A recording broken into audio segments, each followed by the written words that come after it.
Yep. You can't just invest. We say be there. I mean, be there physically. Go to the conferences. Go to. I went to the very first hypertext conference in the world before the web even existed. My brother Paul went to the very first Facebook developers conference. I think he was the only person from Utah that went to that event. I've traveled around the world to meet with companies and partners and customers, to China, to India, to Europe, to Latin America. So being there is critical. Okay. I would highly recommend to entrepreneurs that they focus. It's probably the biggest challenge that I find personally and that I see. Everybody wants to boil the ocean with a new idea. Not every idea will be the next Facebook. There's only a few Googles and a few Apples and a few Twitters out there. But there are millions of opportunities to create very successful businesses that focus on addressing a specific job to be done or a specific need in the market. So my advice is, think about what you want to do and then cut it down by about 99% and focus on that really critical, unique value that you can deliver. And then iterate. That's the other principle. It's almost impossible to get it right the first time. If you look at companies like HP, they didn't even know what they wanted to be. They just know they wanted to create a company. And then they started iterating, and they eventually fell into becoming what they are today. So I would say focus is critical. And then I would say making and keeping commitments is critical as well. And I describe it as having integrity. But do what you say you're going to do. If you commit to something, deliver it. If you promise a partner that you're going to operate in a certain way, do it. And that's another unique thing about Utah. There's a reason why a lot of Global 2000 companies hire graduates from this state, because they're trustworthy. If you look at all the economic and financial fiascos of the last decade, there's a reason why people want to come and recruit students out of the #1 accounting program in the country, because they know they can trust them. So that's another thing I would say is just operate with integrity. Do what you say you're going to do. John Huntsman is a great example of that. He's living by handshake. There are very few companies that operate that way anymore, but it makes it unique.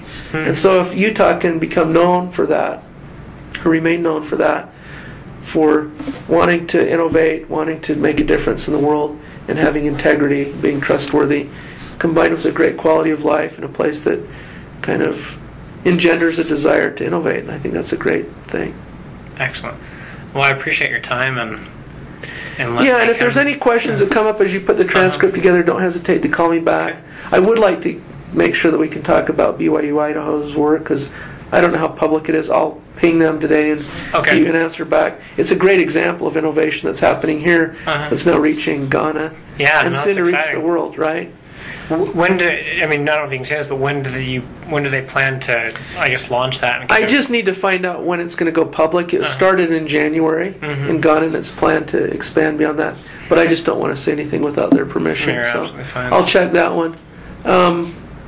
And then if some of these statements don't make sense, or if you need bridges between them, don't hesitate to call me back or shoot me an email. And I'll write something back to you or call you and record it for you. No, I appreciate it and appreciate your time. Well, one last question before I... you kind of... There's two ideas I think you hit on that were important. One, you said, with Ancestry and Agilix, you kind of wanted to, like you said, provide Ancestry stuff to everyone. You wanted to make a difference in the world, I guess. Right. But then you also said, it's important to focus on something. How do you kind of combine those that...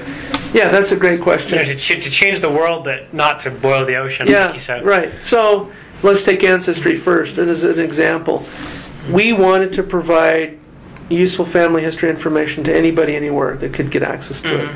And so we did things like digitize the entire U.S. federal census back to 1790. The old way of doing it was you go to a library and look at microfiche. There's one of those in the Harold B. Lee Library if you ever want to go try it out. I don't know if I would ever want to, but it's good to know it's there. Or you'd had to go to Washington, D.C. and actually go into the archives, and that's what people did. And so our focus there was take something that's incredibly difficult and make it super simple. So anybody that has access to an internet connection can go and search billions of records in the comfort and safety of their own home, whatever they want. So our vision was grand, and I I challenge people to have grand visions. Yeah. We should. We need to, right? Changing the way education is delivered in the world is a grand vision. Mm-hmm. But it doesn't mean that we have to do all of it. We don't have to necessarily build schools. We don't have to necessarily publish the curriculum. Yeah. We don't have to necessarily build the internet that's required to deliver it, Mm-hmm. or develop and deliver the cell phones that are required. Mm-hmm. Our unique focus is to build these pluggable learning components that anybody can use in their systems, whether they're in Brazil, where we're doing work, or China, or India, where we're going to go next, or Utah. Mm-hmm. We enable teachers to teach more effectively, students to learn more efficiently, and institutions to deliver learning at scale in a less expensive way than they ever could before. So I think a grand vision combined with a very specific focus on what your unique value prop is, what it's typically referred to as, Mm-hmm. or your unique selling proposition. Mm-hmm. Getting crystal clear about what that is, or as Clayton says, what is the job to be done that you want to be hired to do, can be laser focused, even if what you do has the potential to impact on a worldwide scale how people learn. Okay, excellent. Well, I appreciate it. Thank you so much. Let me give you my business card in case you've got any follow-up.